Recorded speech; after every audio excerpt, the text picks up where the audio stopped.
Good evening, everyone. Thank you for staying up late with us. I'm Whitney Ward. Mark is off tonight. Happy Friday to you. We have made it to the weekend, and finally, it's going to be a good one. As everyone is preparing to celebrate St. Patrick's Day this weekend, we've got meteorologist Thomas Patrick in the Weather Center right now to help us plan for what looks like a really great weekend. Thomas? Yeah, this weekend's going to be very nice. Definitely one of the nicest winter weekends we've had.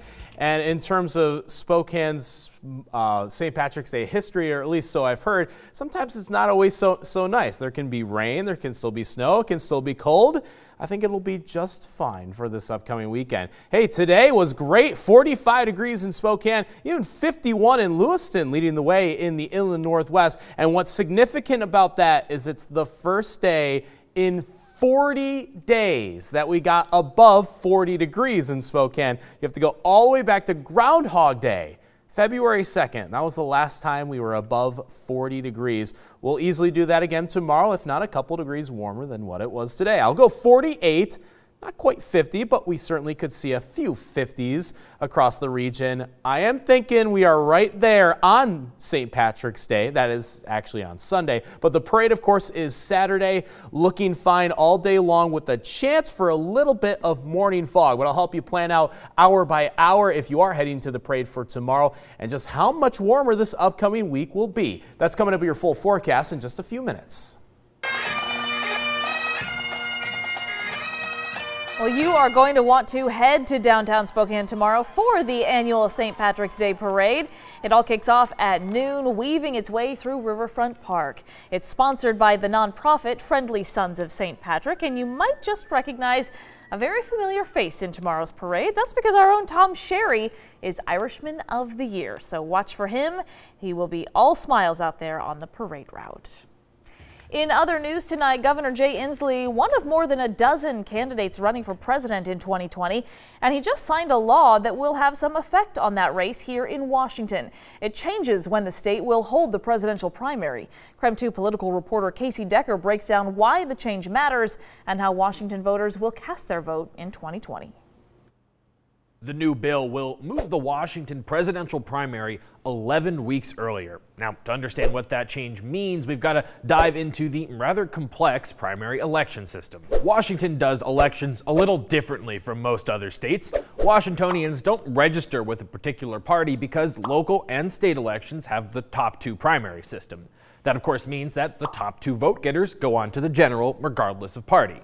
But when it comes to the president, throw all that out. It's totally different. In a presidential primary, you're not actually running for an office, you're running for a party's nomination.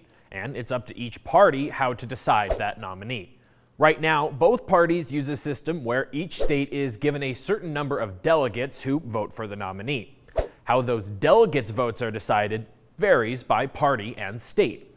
Some use a balloted primary, some use a caucus where voters physically gather together. Some use a little of each. In Washington, every registered voter gets a primary ballot, like this. It's got two columns, one filled with Democratic candidates and one filled with Republican candidates. You can only vote in one column, and to vote in either, you have to sign a statement promising that you won't vote in the primary or caucus of the other. Which party you choose is public record, but which candidate you vote for isn't. Now, this was an issue of contention in Olympia this year. Some lawmakers wanted to add an option for independents, but those proposals failed. So, how much weight does this ballot actually carry? For Republicans, a lot. Washington's Republican delegates are decided entirely by the primary, divvied up proportionally. For Democrats, we don't know yet. In the last election, the ballot didn't matter at all. The state party decided in 2016 that delegates would be entirely determined by a caucus. That might change in 2020, though. The party will make a decision on that next month. So what's changing now because of this new bill? Well, there are a few smaller procedural changes, but the big shift is when the primary will be held. Historically, Washington has held the primary in late May, making it one of the very last states to go. But now the primary will be held in mid-March. Why does that matter? Well, in the past, by the time it was Washington's turn, the nominations have usually been wrapped up. In 2016, every candidate but Trump had already dropped out weeks before the Washington primary. By moving the primary up, lawmakers are hoping Washington voters might get more of a say in who their party's presidential nominees are.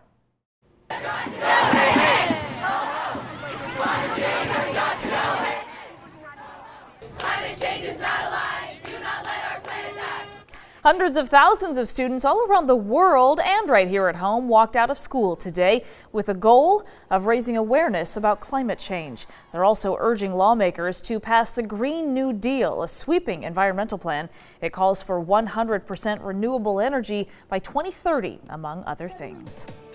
And here in the Inland Northwest, students from several Spokane schools were inspired to take a stand as well. The future of our climate determines the future of my peers and I. Lewis and Clark High School students gathered in the courtyard today when school let out, and there was also a small group from Meade High School. Students held a demonstration there actually yesterday for climate change since there was no school today. New research from Washington State University shows teens are using marijuana less now that it's legal. Pot use went down significantly among 8th and 10th graders after legalization, and also among 12th graders who didn't have a job. Stayed about the same for high school seniors who do have a job but work less than 11 hours a week.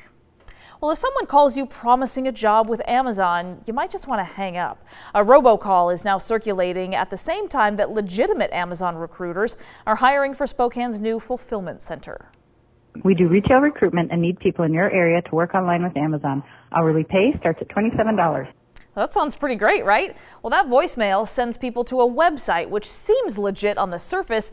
When we checked it out, though, there were several telltale signs that this is a scam. Those include spelling errors and no real affiliation with Amazon at all. Sometimes they even ask for your social security number, or worse, ask you to pay money to try to get the job. When we reached out to the real Amazon, a spokesperson said our recruiters who contact candidates, whether it's through text, cell, or email, will never ask for banking information or request an enrollment fee. Well, within the last 3 to 4 years, a third of the Kootenai County Sheriff's Office staff have quit, often to find better pay and benefits not too far away. Starting pay for a deputy, for example, on average is 8% less than other surrounding area agencies. So, for example, a Kootenai County deputy starts out about $21 an hour. You compare that to $23 an hour for Spokane City Police.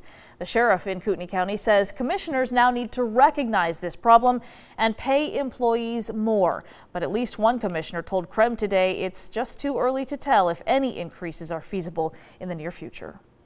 Because it is so preventable, and we want to get out there and really start enforcing the DUI laws. Meanwhile, law enforcement agencies all across North Idaho now teaming up to crack down on drunk drivers. Idaho State Police, the Sheriff's Office, and the county's 4 city police departments will all make up this new DUI task force. They'll work together for emphasis patrols and also be able to cross into other jurisdictions to catch offenders. Just last weekend, a 38-year-old man was killed when police say he was hit by a drunk driver.